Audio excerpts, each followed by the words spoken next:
Ramakrishna শরণম YouTube চ্যানেলে সকল রামকৃষ্ণ ভক্তমণ্ডলীকে স্বাগত।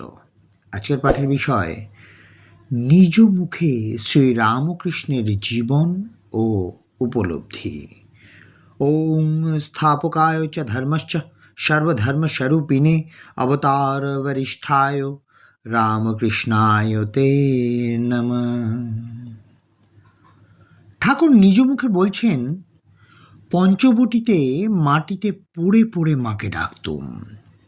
আমি মাকে বলেছিলাম, মা আমায় দেখিয়ে দাও কর্মীরা কর্ম করে যা পেয়েছে, যোগীরা যোগ করে যা দেখেছে, জ্ঞানীরা বিচার করে যা জেনেছে, আরও কত কি তা কি বলবো।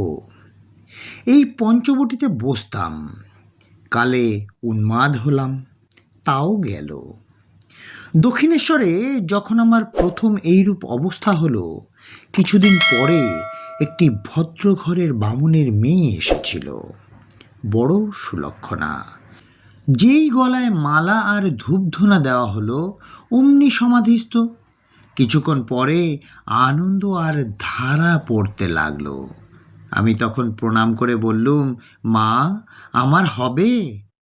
তা মা বললে, হ্যাঁ বাছা। যখন 22-23 বছর বয়স, মা আমায় কালীঘরে বললে, তুই কি অক্ষর হতে চাস? অক্ষর মানে জানি না। জিজ্ঞাসা করলাম হলধারীকে, বললে খর মানে জীব, অক্ষর মানে পরমাত্মা।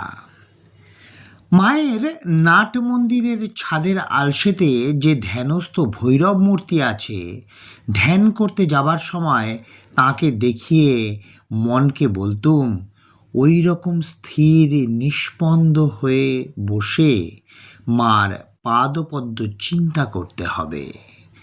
ধ্যান করতে বসা মাত্র শুনতে পেতুম শরীর ও অঙ্গ প্রত্যঙ্গের গ্রন্থিগুলিতে পায়ের দিক থেকে উপরে খটখট করে শব্দ হচ্ছে এবং একটার পর একটা করে গ্রন্থিগুলি বন্ধ হয়ে যাচ্ছে। কে যেন ভিতর থেকে ওই সব জায়গায় তালা লাগিয়ে দিচ্ছে।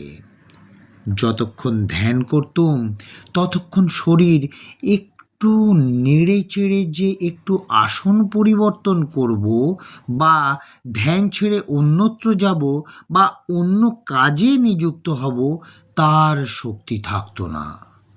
আগের মতো খটখট শব্দ করে এবার ওপরের দিক থেকে পা পর্যন্ত ওই সব গ্রন্থিগুলি যতক্ষণ না আবার খুলে যেত, ততক্ষণ কে যেন একভাবে জোর করে বসিয়ে রাখত। ধ্যান করতে বসে প্রথম প্রথম জোনাকির মতো আলোকবিন্দু সকল দেখতে পেতুম।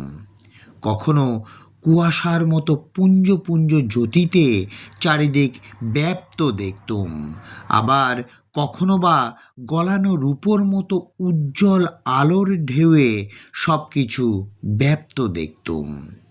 চোখ বুজে ওই রকম দেখতুম, আবার অনেক সময় চোখ তাকিয়েও ওই রকম দেখতে পেতুম।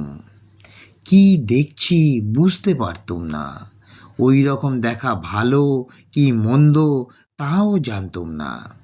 তাই মার কাছে ব্যাকুলভাবে প্রার্থনা করতুম, মা আমার কি হচ্ছে কিছুই বুঝি না, তোকে ডাকবার মন্ত্রতন্ত্র কিছুই জানি না, যা করলে তোকে পাওয়া যায় তুই তা আমায় শিখিয়ে দে, তুই না শেখালে কে আর আমাকে শেখাবে মা?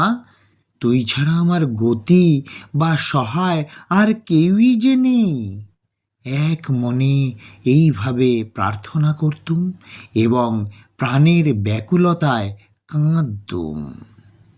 আজকের পাঠের তথ্যসূত্র, নিজ মুখে শ্রী রামকৃষ্ণের জীবন ও উপলব্ধি।